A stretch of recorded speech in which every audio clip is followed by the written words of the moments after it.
Hauntings are common at universities. I recently visited one. Inside her hostel at the institution where my team was scheduled to conduct a swim competition, there was a girl who was lifeless. According to a post on the Thai equivalent of Reddit, Pandit.com, her ghost wanders the 6th level of the female hostel. My colleagues and I were astonished to learn that we would be living on the notorious 6th floor when we got there. When we arrived, our rooms were well decorated.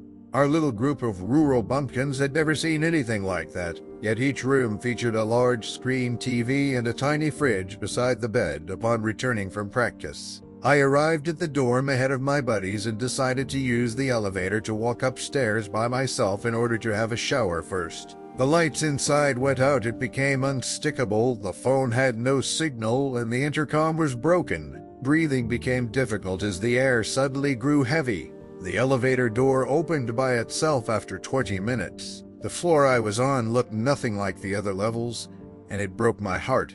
It was covered with cobwebs, filthy and painted blue. I then saw the number 6. This was the original 6th floor, I realized. I ran to the entrance of the fire escape. I tried to move it, but it is stuck. It dawned on me that the escape had been blocked up when I saw the brick tiles behind the door. I attempted to open the doors of every dorm room one by one. Every one of them was locked. I was shocked to see it. A door leading to the room where the dead girl lay. I knew because the surrounding wall and the upper portion of the door were totally blackened. Inside this hostel, the girl's bullies burnt her to death. The door opened by itself.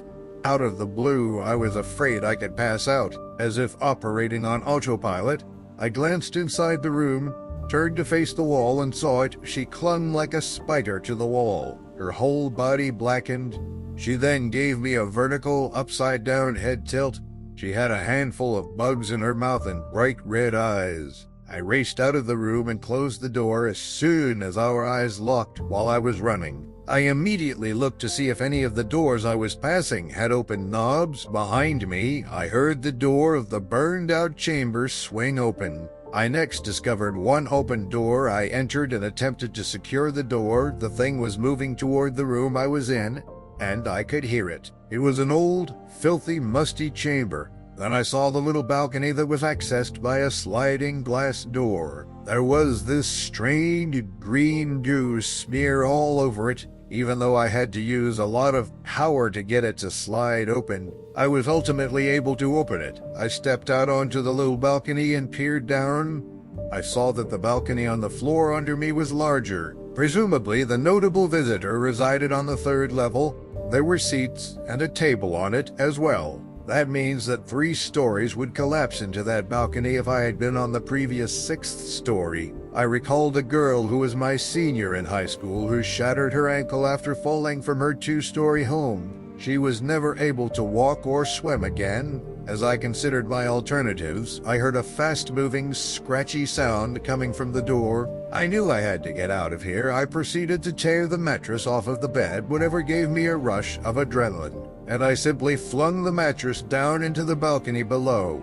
The VIP balcony's coffee table and chairs were severely damaged by the mattress then. In the hopes that anything soft might soften my fall, I flung pillows, blankets, and everything else soft I could find across the room. Abruptly, a female emerged from the VIP floor's balcony and directed her gaze towards me.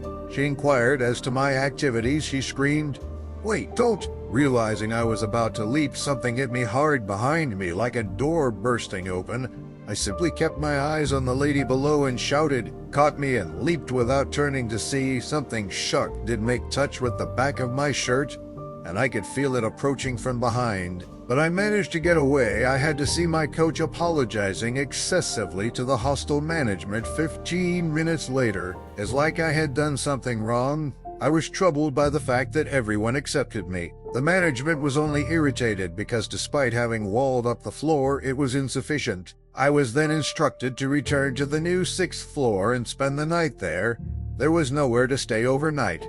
A motel was out of our budget. My coach suggested, just use the stairs. My left ear struck the pillow when I eventually lay down on the bed, and I heard something scrape from the floor below. She was attempting to approach me, and I knew it.